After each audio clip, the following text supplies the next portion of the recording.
Sorry it glitched again at the first, but I beat 5 games over this Christmas break, and I'm about to go back to school, so I don't know how many more I'll get to beat or whatever, but I just thought I'd show you guys what I finished and, give my opinions and whether I recommend them or not, The first one is Black Ops 2.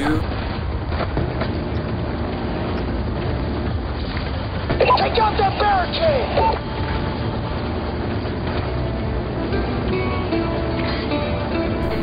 In case you guys didn't know, this has a campaign mode. I know everyone plays the multiplayer and the zombies, but it actually does have a campaign.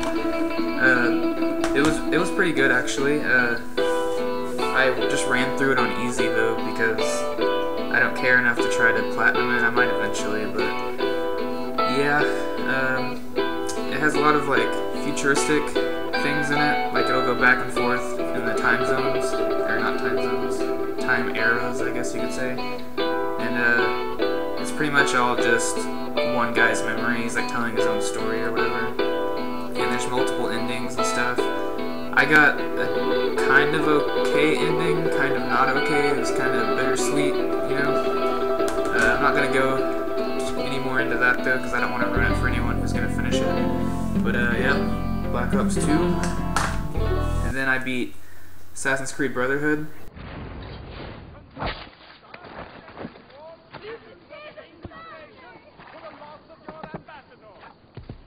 Confident. Could Englishmen uphold our laws and maintain our peace?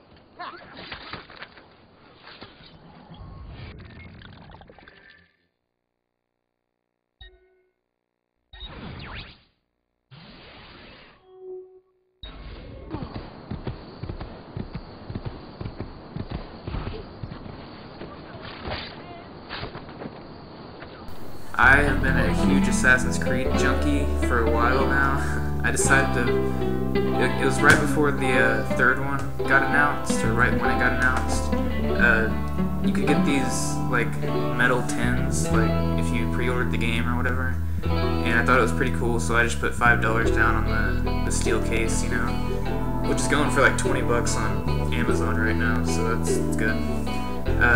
But yeah, I decided I should go ahead and try to beat all the Assassin's Creeds before that one comes out. Assassin's Creeds. Anyways, so I played the first one, and then I went right into the second one, and I pretty much went right into this one. And I'm already playing Revelations now, so. But yeah, Assassin's Creed is amazing. Like, I love all of them, except the first one's okay. It's not great, but it's alright. But yeah, this is pretty sweet. You can like, I'll show gameplay footage of all these, which I probably have already showed it by now, but you can like signal in like your Brotherhood, your assassins, and they'll come in and just kill someone for you. And I don't know if it's just a coincidence or if they're all like this, but all of my assassins are girls. Like I have a team of girl assassins. Oh no, it's badass. I have a badass girl clan. But yeah, you can level them up and stuff and send them on missions, and they'll get XP and money for you. And yeah, it's a really cool game. You should try it out. The next one, Dead Space. I suppose I should be glad that Ham's alive, but I still don't trust him.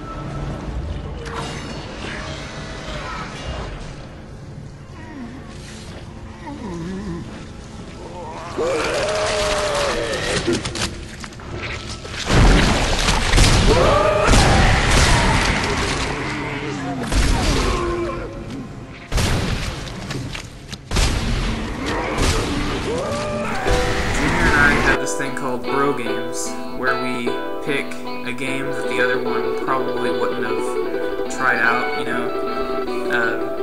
we make them play it pretty much. We have some rules though.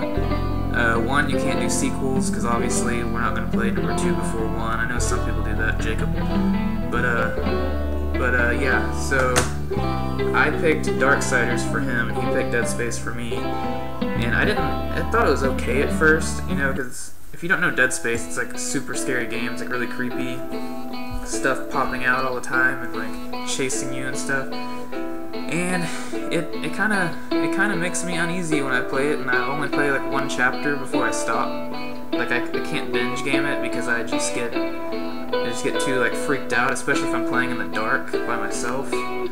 Especially if you put the turtle beach on and you hear everything, it's crazy. You should try it. But yeah, I started actually getting into it because we made a list of all the games we need to beat during break, and this was a relatively short game, so I decided to try it out.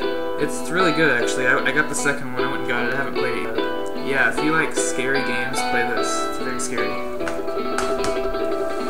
The next one is Eco and Shadow of the Colossus Collection.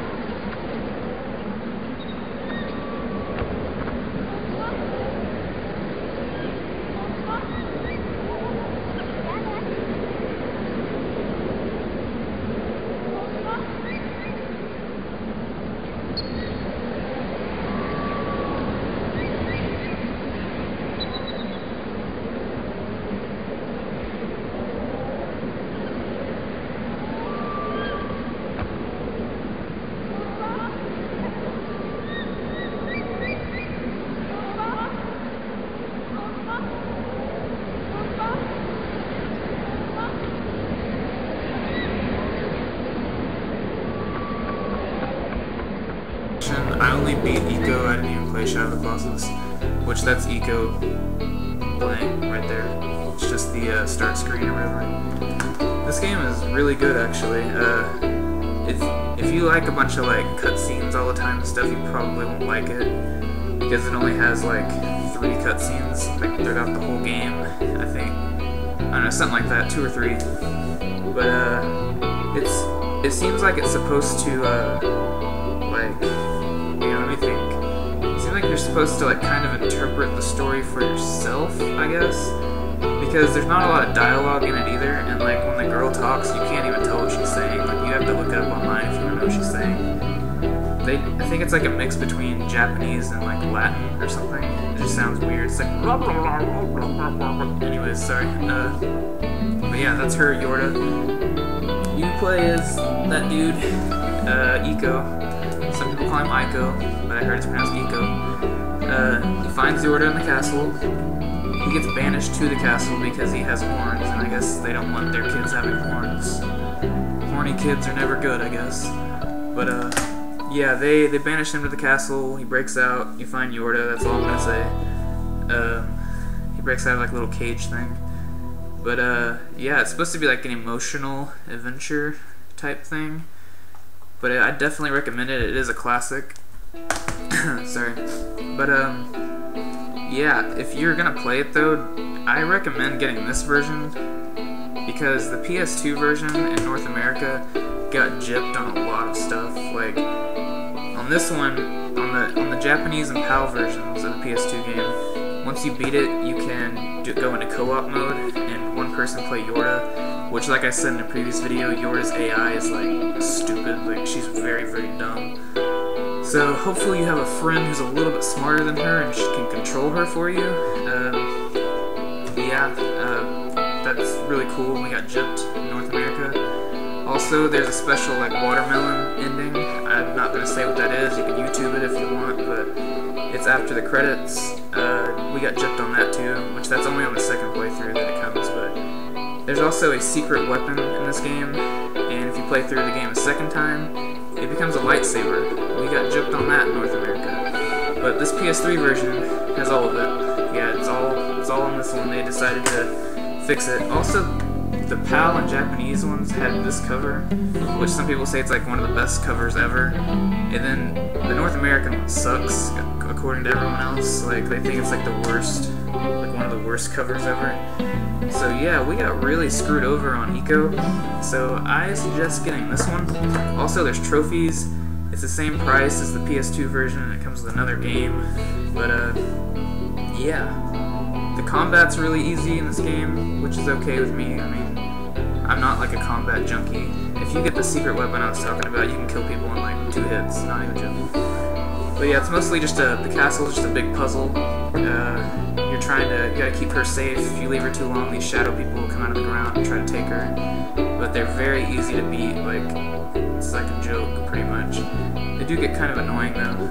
But I beat that game in like a little over 4 hours. And if you're better at the puzzles than me, you can beat it faster. One of the trophies is beating it in under 2 hours, so that tells you how short the game is. But yeah, try it out. Next game. too. His name's like Mr. Happy Video or something. He hasn't posted in a while, so I forgot. But he recommended this. It was cheap. Decided to try it. Star Wars: The Force Unleashed.